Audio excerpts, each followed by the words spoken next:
So tonight we're going to do a little journey of the soul, and we're going to talk about reincarnation and soul plans and past life regressions. There's a lot of information here, and I've kind of structured it as if you're in a college class and you don't know much about the history of some of these things. It helps to know how we got to this point in our culture, in our society, and in our belief systems. Our objective is to understand the core concepts of reincarnation, soul planning, and soul contracts, explore techniques for accessing past life memories and recognizing patterns that influence the current life, examine how soul planning contributes to life purpose and spiritual evolution, and then next week, we experience the past life regression techniques to gain insight into our personal journey and karmic influences. Let's start with a little bit of an overview. There's a general definition of reincarnation, which is a good place to start. And that is that reincarnation is the belief that after death, the soul or consciousness is reborn into a new body, continuing its existence in a new physical life. This concept is rooted in various spiritual and religious traditions and is often seen as a cycle in which the soul goes through multiple lives, evolving and learning from each experience. In the context of personal spiritual journeys, reincarnation can be understood as a chance for the soul to explore different facets of existence, relationships, and life lessons, building toward a greater understanding of itself and the universe. Now, what are some of the beliefs about reincarnation? Well, there's an awful lot out there about what our beliefs are, including there is nothing beyond this current life. That's a big one.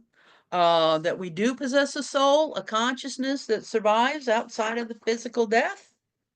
But when we die, there is no reason to come back.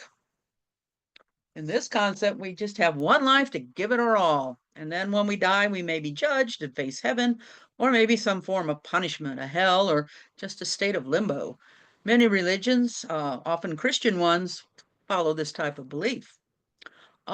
We are spiritual beings inhabiting a physical body and may do this multiple times. So when we leave this physical, our soul or consciousness goes through a process of reintegration back into the spirit realm. Some believe that we decide to come back into the physical world to experience different facets of life, engage in all that is possible as a human, perhaps to allow for the soul's growth and reintegration with Source. These are just a few ideas regarding our purpose here in this physical realm. Maybe it's a one-shot deal and there is nothing else. Now, I looked at a lot of recent surveys and studies about reincarnation, and it seems like there has been a growing interest and acceptance of this concept across various demographics, particularly in Western societies where traditional religious beliefs are evolving. And here are some key findings and trends among survey results. One, in our society is an increased acceptance of reincarnation. Many surveys suggest that the belief in reincarnation has been rising, especially among the younger generations. There are diverse beliefs across religions. In a 2018 Pew Research Center survey, it was found that beliefs in reincarnation vary widely among different religious groups. There's been the influence of New Age spirituality. The rise of New Age spirituality has contributed to an increase in beliefs surrounding reincarnation. Many adherents of New Age philosophies incorporate concepts of past lives, spiritual growth, and karmic cycles, influencing broader societal views. There's a psychological and scientific interest in reincarnation that has found its way into discussions, particularly regarding near-death experiences and past life regression therapy. We have cultural factors, including increased globalization and an exposure to diverse religious and philosophical ideas, which have led to a greater acceptance of reincarnation. As people encounter different belief systems through media, travel, and social interactions, views on reincarnation are becoming more integrated into mainstream thought. We have generational differences. Younger individuals, particularly millennials and Gen Z, show higher rates of acceptance of reincarnation compared to some of the older generations. This demographic tends to be more open to alternative spiritual beliefs and less tied to traditional religious institutions. Yet skepticism remains. While belief in reincarnation is growing, skepticism is here. Many individuals express uncertainty about the concept, indicating that while they may find it intriguing, they do not fully endorse it. So we're going to go into the nature of the soul, which is often described as the eternal, immaterial essence of a person. It's the core self that transcends physical form, connecting one's individual identity to something greater. Many spiritual and religious traditions consider the soul to be the true self, the aspect that exists beyond the body, mind, and ego, carrying consciousness, memory, and personality traits across lifetimes. The soul is seen as a luminous, expansive, and wise part of ourselves, here to experience life, learn, evolve, and ultimately remember its divine origin. This journey through various lives and experiences is considered essential for the soul's growth and purpose. Now, there's some key characteristics of the soul. You may or may not agree with all of these, but in general, we see the soul has an eternal nature. It's believed to be timeless, existing before physical birth and continuing after physical death. The soul is described as unbreakable and ever present, a consistent essence that journeys through multiple lives and experiences. There's a divine connection. The soul is an expression of the divine or universal consciousness. This connection to a higher power gives the soul wisdom and purpose, guiding it toward growth, love, and enlightenment. Now, the source of consciousness and identity, the soul is often thought to be the source of your individual consciousness, your thoughts, and your emotions. It holds the unique identity and personality of an individual, but it is deeper than the personality we express in any given lifetime. It can carry throughout lifetimes, but in any given lifetime, it's deeper than who you are right now. The soul provides a pathway to growth. The soul's journey through multiple lifetimes is seen as a path of learning and evolution. Each experience, whether joyful or challenging, contributes to the soul's understanding, healing, and spiritual growth. And the soul is a carrier of memory and wisdom. Some people believe that the soul retains memories and lessons from past lives, even if they aren't consciously accessible in the current life. These memories influence traits, preferences, relationships, and sometimes talents or fears in each new lifetime. Here's a good place to do a little bit of a meditation and have you connect with your soul. So I designed a quick little meditation I'm going to read to you. It's just a briefly guided one. And I'd like for you guys to participate. And we're going to begin with some breath work. And as we're doing the breath work, I want you to put into your mind, how would someone who's looking at me from the outside describe me? How do they see me? Who am I in the eyes of another person? And as you're doing the breath work, and I know you guys are pretty good at the breathing in and the breathing out, I want you to focus on, how would someone describe you? How do they see you? Do they see you as in a particular role or a particular personality or characteristic or situation?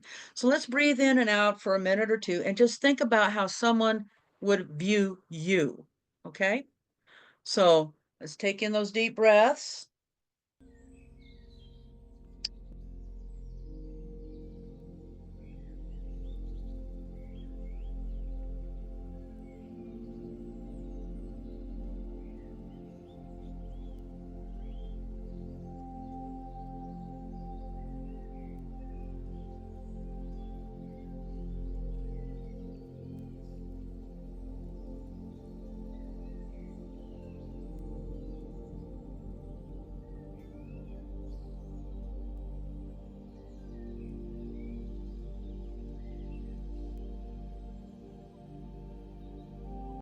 Now, hopefully you have some ideas as to how you may be viewed from someone else's eyes. I'm going to ask you to continue breathing. Close your eyes. Breathe in and exhale. Relax. Release any tension from your body. And imagine roots are extending from your feet, reaching deep, deep, deep into the earth, grounding you, giving you a sense of stability and peace. With every breath, feel yourself becoming more centered, more at ease, more grounded with Mother Earth. You feel that? Your connection? Now bring your awareness to your heart center. I want you to envision a warm golden light glowing there, radiating peace, wisdom, love.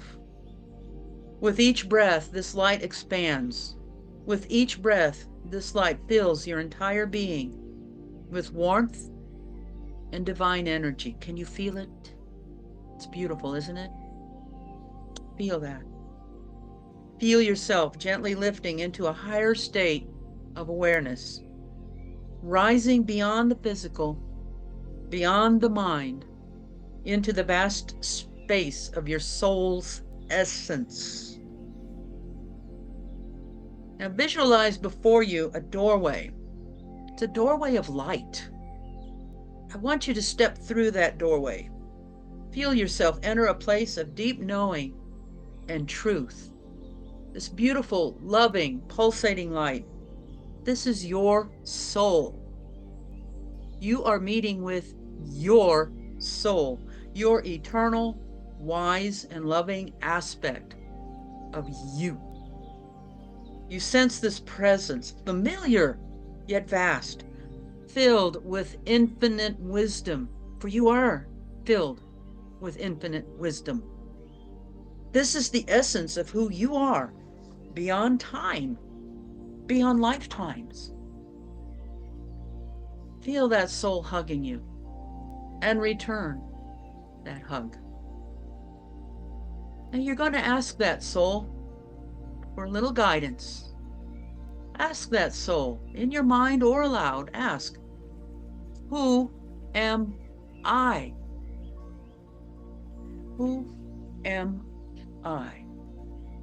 I want you to be open to any response, words, images, sensations, or simply a deep sense of knowing. Trust that whatever arises is meant for you. Feel, feel, feel. Absorb the energy. Feel the connection. I'll give you a couple of minutes to talk with your soul.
Do you feel the love that you have for yourself? Do you feel your soul talking to you, saying, you are brave, dear one? Absorb this energy. Know that this connection with your soul is always available to you. Thank your soul and come back. Come back through that door. Feel yourself gently descending back into your room. Carry the wisdom into your heart. The golden light within you remains, a reminder of your true essence. Gently return to the here and the now. Take in a deep breath and exhale slowly. Wiggle your fingers and toes, bringing awareness back to the present. And when you feel ready, open your eyes. I am an eternal soul, full of wisdom, love, and light. I walk my path with clarity and purpose. Take a moment and write down in your journal or wherever you're writing things what you experienced with your soul. Compare and contrast in a way. What did I feel someone saw in me at the beginning? But now, what did my soul give me in this meditation? And see if there's a little bit of a difference. I would hope that your soul brought you into a closer uh, awareness of who you truly are. You're not just, oh, well, she's the neighbor across the street or she's the lady with the red car, but you are truly a divine person living this incredible existence on this earth, and the soul just loves you for that. Early concepts of the soul and reincarnation. Now, we're going to go back into history, and I'm talking thousands and thousands of years back, because who we are is accumulation of our entire history on this planet. Everything we've learned and everything we think about has been thought or learned before and carried forth to us. So uh, throughout documented history, through stories passed down by early man, various religious philosophies have shaped our views of reincarnation today and has influenced our personal soul's journey. Animism is a belief that all things, plants, animals, rocks, rivers, and even natural phenomena like thunder, have a spirit or consciousness. In the context of early human spirituality, animism represented a worldview where humans saw themselves as interconnected with a living spiritual world rather than separate from it. This belief likely shaped early humans' understanding of a higher power as something that permeated all things rather than being a single distinct deity, as seen in later monotheistic traditions. Animism reflects an intimate, reciprocal relationship with the world, where humans respected, engaged with, and depended on nature not only for survival, but also for spiritual fulfillment and guidance. Australian Aboriginal culture, which is probably one of the oldest population of peoples on our planet, estimated to have begun 65,000 or more years ago, and still existing today, in their belief systems, reincarnation played a vital role. It was viewed as part of a continuous cycle of existence where the spirit transitions between the spiritual and physical worlds, emphasizing a connection to the land, ancestors, community, and reinforcing a deeply holistic view of existence and the cycles of life. Another sample of early man's beliefs would be with the Maya civilization. I mean, we have hundreds of beliefs out there. I had to narrow this down to just a little bit. So we're looking at the Mayans, who had developed an organized culture in early Mesoamerica, and they had a nuanced view of reincarnation that was connected to their cosmology, the cycles of time, and the journey of the soul after death. They believed that life and death were part of an eternal cycle, reflecting the movements of celestial bodies and natural cycles observed in the world around them. Their beliefs on reincarnation were influenced by a worldview where the soul's journey did not end with death, but transitioned through various realms and states.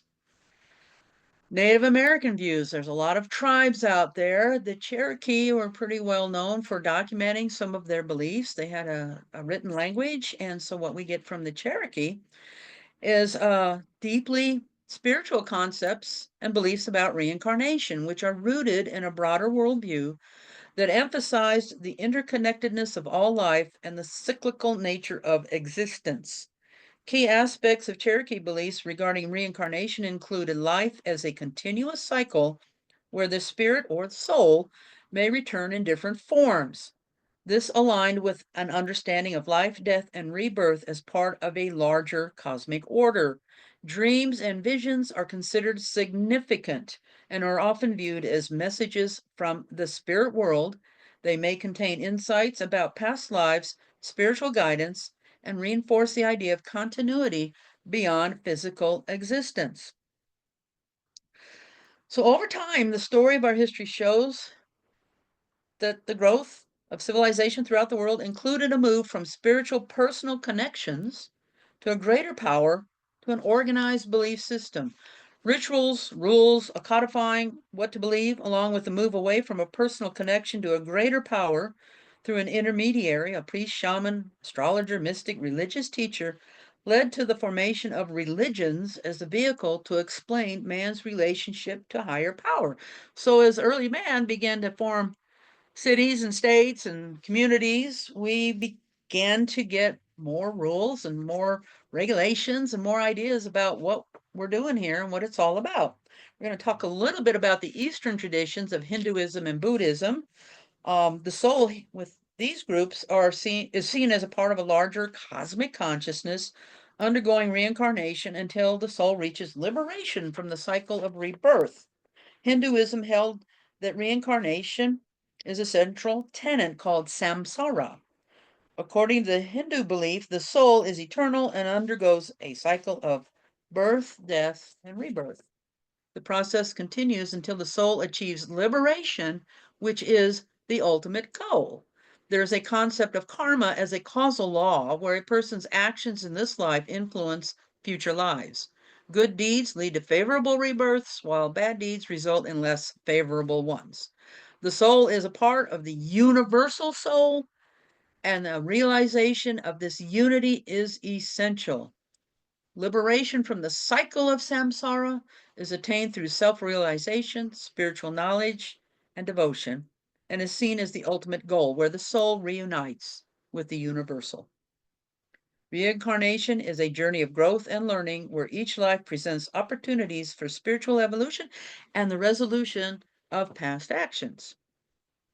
In Buddhism, the concept of reincarnation is also closely tied to the idea of rebirth rather than a permanent soul being reborn. Key beliefs include a doctrine of anatta, which states that there is no permanent, unchanging self or soul within individuals. Instead, what continues after death is a collection of mental and physical elements known as the five aggregates, which are form, sensation, perception, mental formations, and consciousness. Like Hinduism, Buddhism describes a cycle of samsara where beings are reborn in various forms, human, animal, or celestial, there's your transmigrations, based on their actions, karma. This cycle is marked by suffering and is driven by ignorance and attachment.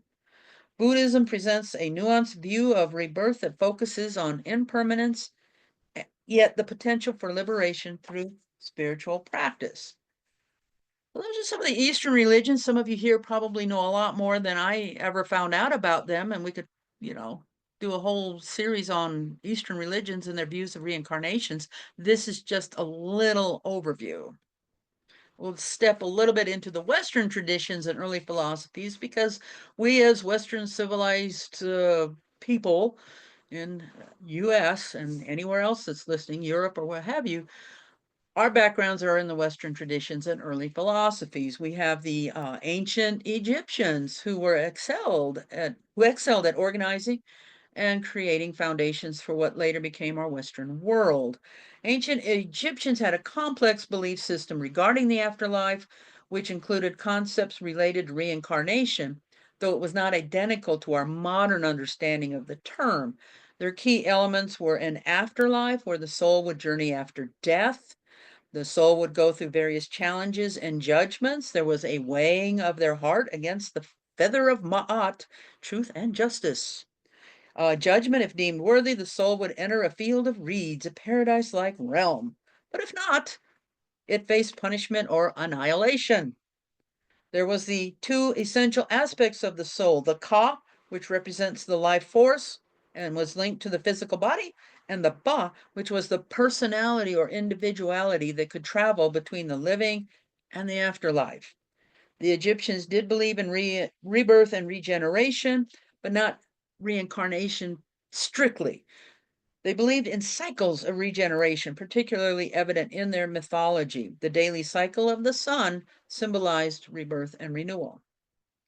And they had mummification in tombs to ensure the soul's safe passage and existence in the afterlife. They constructed elaborate tombs filled with items for use in the next life. Preservation was essential for the Ka to recognize and return to the body. So while the ancient Egyptians did not have a direct concept of reincarnation in the same way as Hinduism or Buddhism, their beliefs about the afterlife and the soul's journey reflect a profound understanding of life, death, and renewal. We move into a little bit of ancient Greek philosophy. There were several thinkers who explored ideas related to reincarnation and transmigration of the soul, often seeing life and death as part of a broader cyclical process. These beliefs held that the soul can move from one body to another after death, undergoing multiple incarnations in a quest for purification and enlightenment.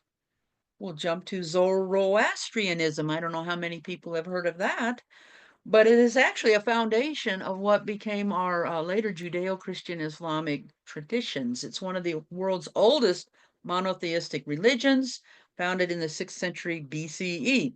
Key beliefs are that there is a supreme benevolent God representing good, justice, and truth. There is a duality of good versus evil. Good struggles against the evil spirit. People have free will and moral responsibility to choose between good and evil. There's an afterlife where an individual is judged by their deeds. Good souls are welcome to paradise, and others face a purification process before being allowed to join. Zoroastrian eschatology includes a belief in a future savior known as the Sao Shayant, who will bring about the final defeat of evil. At this time, at this final defeat, all souls will be purified and the world will be renewed as a place of perfect harmony and peace. Sounds real Christian to me. So let's go into quickly the Judeo-Christian and Islamic beliefs. As we know, Christianity was pulled from Judaism. Islam was closely related to Judaism and Christianity. In Judaism, beliefs about reincarnation varied throughout history and different Jewish communities. Mainstream Judaism does not officially endorse reincarnation, but some mystical traditions, particularly within Kabbalah, incorporate the idea. The teachings suggest that souls may undergo a cycle of reincarnation to achieve spiritual rectification and fulfill their potential. Souls are allowed to correct past mistakes, learn from experiences, and ultimately return to a state of unity with God. Christianity, there's a lot of different Christian beliefs, and some of you may be familiar with them, some not. Some of the early Christian beliefs, especially with the Gnostic groups, held views that included reincarnation or a belief in multiple lifetimes. But these beliefs were not widely accepted and were eventually deemed heretical by the early church. In the mainstream Christian tradition, the concept of reincarnation is generally rejected in favor of the idea of resurrection, where individuals are resurrected to eternal life after death rather than being reborn in a new life. There are other esoteric Christian movements over time. Some embraced reincarnation. There were some movements that believed that reincarnation was part of a broader mystical interpretation of Christian teachings. There was some liberal or New Thought Christians that emerged over time, movements that emphasized positive thinking, personal spirituality, and metaphysical beliefs, considering reincarnation as a possibility. There are some Unitarians and Universalists today who are open to reincarnation, although it's not a formal doctrine. In Islam, the concept of reincarnation is generally not accepted. Islamic beliefs about life, death, and the afterlife center around the idea of resurrection rather than rebirth into a new earthly form. They believe that after death, the soul remains in a state called barzakh, which is a waiting period until the day of judgment. On this day, all people will be resurrected in their original forms to be judged by Allah, and each person's deeds will be weighed and they will be sent to paradise or hell based on their actions and faith. You see how the Judeo-Christian Islamic beliefs kind of go back to the ancient Egyptian and to the Zoroastrianism. It's really interesting how things evolved over time. In Islam, the purpose of life is seen as a test. Humans are given free will to choose good or bad. The outcome will determine the soul's final abode after the day of judgment. There is no cyclic rebirth. Life is linear and not cyclical. According to the Quran, each person's soul will experience death only once. and then they enter the state of Barzakh until resurrection. So these have kind of dominated our Western civilization for centuries with some modifications. Now we move a little bit into more recent times where things have started to change and there have been, different views on reincarnation. A lot of these were influenced by the Eastern philosophies as we expanded throughout the globe and interacted with other cultures. We had an exchange with and a crossover between Eastern and Western philosophies. Out of this, we had a growth of spiritualist movements and an influence of science and scientific methods to try to explain our world, along with advances in psychology and hypnotherapy. There was an influence of Eastern philosophies, as I mentioned, a growing awareness of Hinduism and Buddhism that influenced our Western society. The Theosophical Society, founded in 1875, established by Helena Blavatsky and Henry Steele Olcott, played a pivotal role in popularizing reincarnation in the West. Their teachings combined elements of Hindu and Buddhist reincarnation with esoteric traditions, presenting reincarnation as a spiritual evolution of the soul. We then move into spiritualism and New Thought movements in the late 19th and early 20th century, which began communicating with spirits in the afterlife, paving the way for related concepts, including reincarnation. There was an encouragement of ideas of mental science and the power of the mind. They promoted beliefs about karma, soul progression, and the possibility of multiple lives, often with a positive personal development focus. Led us into Carl Jung and reincarnation in psychology in the 20th century as we're blending spiritual and science. The Swiss psychologist Carl Jung introduced concepts that resonated with reincarnation, such as the collective unconscious, which we'll talk about more in this class as we move forward later on, and archetypes. While Carl did not advocate reincarnation directly, he did speak of ancestral memories and symbols that span cultures and generations, which some interpreted as supporting the notion of past life memories or soul continuity. So this leads us into a big mover and shaker in some of our current beliefs, and that would be Edgar Cayce. There's enormous volumes of information on Edgar Cayce. He was known as the sleeping prophet. He was a psychic and clairvoyant. He said, no soul takes on flesh without a general plan for the experience ahead. Mr. Cayce viewed reincarnation as a central element of the soul's journey towards spiritual growth and enlightenment. He believed that each soul experiences multiple lives, learning unique lessons, striving toward a state of spiritual perfection and unity with God. Reincarnation is an opportunity to work through karmic debts, correct past mistakes, and build on previous positive actions. He would give life readings to individual clients, emphasizing that memories and traits from past lives can influence one's present life, manifesting as talents, challenges, or relationships. Cayce's view was heavily influenced by Christian spirituality, framing reincarnation as a divine process of growth aligned with God's plan for human evolution.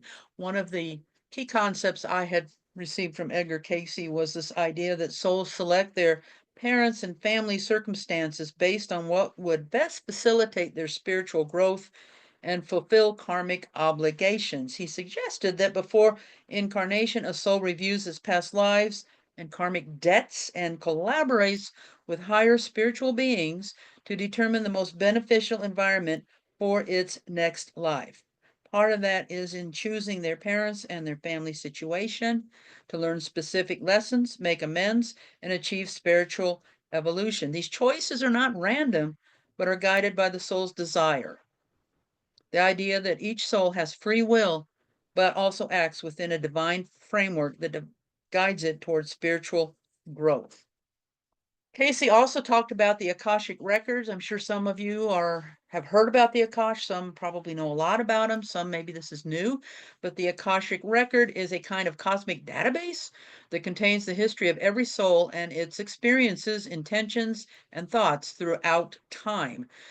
He described them as an energetic field where all human experience is recorded. It's available to those who are spiritually attuned to access insights into past, present, and future lives. So part of our doing past life regressions is tapping into what we would consider the Akashic records to learn what have we done in previous lives and how does that relate to what we're doing today. He believed the memory of each soul's journey is imprinted in each of us and it's a tool for understanding our karmic lessons, soul purpose, and evolution. There's a whole lot more about Edgar Cayce. Would love to do a whole class on him. Suzanne is really good at remembering everything about Edgar Cayce, but he is important and our resource material refers to him. I suggest you look at Edgar Cayce and learn a lot more about what he has brought to the table that has influenced where we're going now, today in our lives. Okay, we're going to touch a little bit about past life regression. There's a lot of studies. Again, the resource material that will be available to you on your homepage goes into a little more detail. You may have heard of some of these names, but we have Dr. Ian Stevenson, who did an awful lot on past life studies. He did investigations on reincarnation, focusing on young children who remembered past lives. He did over 25 cases documented worldwide, examining their statements about previous lives and showing that they really were remembering things. It's some remarkable work out there. There's some good books you can read. Um, he followed a rigorous evidence gathering and verification scientific methodology, and it's hard to refute what he came up with. So he is like one of the leaders in learning about past life regression. We have Dr. Brian Weiss. I think some of you are familiar with him. I know Suzanne has studied with him and has his technique down. He's a psychiatrist who is known for his pioneering work in past life regression therapy. He gained prominence with his book, Many Lives, Many Masters, published in 88. He has several other books out since then. His work emphasizes the therapeutic potential of exploring past lives as a means to achieve deeper self-understanding and healing. There's also Dr. Bruce Grayson, who has done a lot on near-death research. He also approaches reincarnation from a scientific and open-minded perspective. One of my favorites is Michael Newton, who has done hypnotherapy in life between lives. And this is where he's gone in and they've done several cases in which a person can go in, they can go and see their previous life, see how they died, and then see what happened from that death to their choosing to be born again into this life. And so that's really fascinating to see what happens in between a previous death and a current birth. Because in here, we get stories about meeting with your spiritual team, with your council of elders, discussing your soul's growth and the things that the soul needs to know and what's the best way to move forward. And then they help you figure out what your next life is going to be. It's fascinating work. If you haven't read any of it, get these books and read them. We have Robert Schwartz. He talks a lot about soul planning and soul contracts. He proposes that before we're born, our souls create a life plan, chooses specific experiences, relationships, and challenges that will help us grow and evolve spiritually. He's got a lot of really interesting information. Sometimes it's a little controversial, but it's worth looking at. And there's also, I don't know if anyone's heard of Dolores Cannon and her quantum healing hypnosis technique. I found it rather fascinating because in that technique, they really explore a lot about post or past lives and communications with the higher self in order to promote healing through insights gained during deep trance sessions. I've never had one of these sessions, but I think it would be fascinating. We're going to jump over.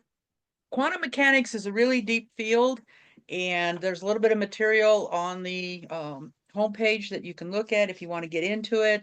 It's too deep a subject for tonight, so we're going to kind of skip through that. But take a look at what I have on that resource sheet about quantum consciousness, the quantum field, multiverse theory, entanglement, and non-locality. just gets a little complicated for me. I like the spiritual perspective because here we're going to take a look at what our spiritual world has to say. We've got the New Age movement, which has embraced reincarnation as part of a broad spiritual system emphasizing personal growth, cosmic connections, and healing. The movement grew from a mixture of Eastern philosophies, indigenous practices, Western I can't even say these words anymore. Esotericism, presenting reincarnation as a journey of the soul's evolution across lifetimes. We have mediumship. Now, most of you in this class are aware of mediums and the work they do to connect with loved ones in spirit. Some of you may have had readings with our own Suzanne Wilson. There are times when the medium picks up information from the spirit realm about a client's previous life experiences or connections with others, both in this world and the spirit realm, from prior lives. This is not a main focus for a reading, but sometimes this information does come in. So perhaps when we finish talking tonight, if anyone would like to share their own experience of having a loved one come in from a past life or notice of a past life, that would be really cool to talk about. Now I'm going to go into a little bit of channeling because I find channeling is very, very fascinating.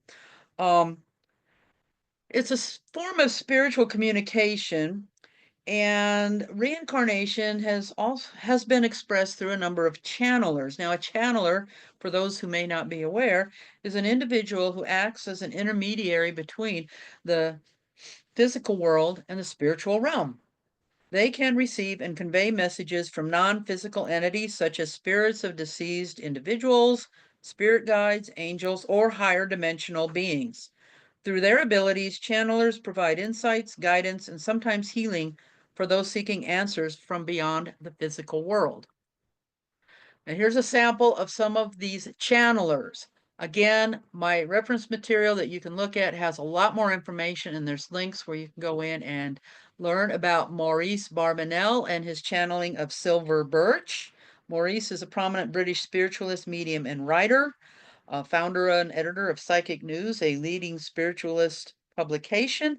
Silver Birch was a highly revered spirit guide whose teachings, which Barbanel transcribed during trance sessions, emphasized love, compassion, spiritual development, and the afterlife. Silver Birch addresses topics like the nature of the soul, karma, reincarnation, and the purpose of life. Silver Birch said that every soul knows before it incarnates into earth what it is that it will undertake. It is a free choice made by the larger self because it knows that its earthly journey is precisely the one needed to fulfill and obtain the necessary qualifications for the development of the larger self. You know the life that you are going to live. The hardships are chosen because to endure them and to overcome them will bring into play those latent qualities of the self which require development to add their quota to the real, the higher, the true self. I mean, that's an amazing quote right there. So I know that there are people here who are familiar with Jane Roberts and her channeling of Seth, an entity named Seth, who describes the soul as a multidimensional entity that transcends physical existence and continues to evolve through many lifetimes. We have Lee Carroll, who does Cryon channeling. I really enjoy listening to Lee. Cryon addresses a range of metaphysical topics, including reincarnation, focusing on the soul's journey, growth across lifetimes, and its deepening connection to the divine. Another interesting one I find is Daryl Anka, who channels Bashar. In fact, Daryl will be in the Sedona Ascension Retreat in about next weekend, a week from this weekend, and he will be doing channeling of his entity Bashar. They have a unique perspective on reincarnation that blends elements of multidimensionality and that issue of timelessness. Bashar suggests that reincarnation is an oversimplification. He thinks that all lives, past, present, and future, are happening simultaneously in a nonlinear, multidimensional framework in what could be described as different frequencies or dimensions. Some really fascinating stuff if you want to get into that. One more channeler that I find quite fascinating is Marilyn Raphael. She channels the Arcturian group.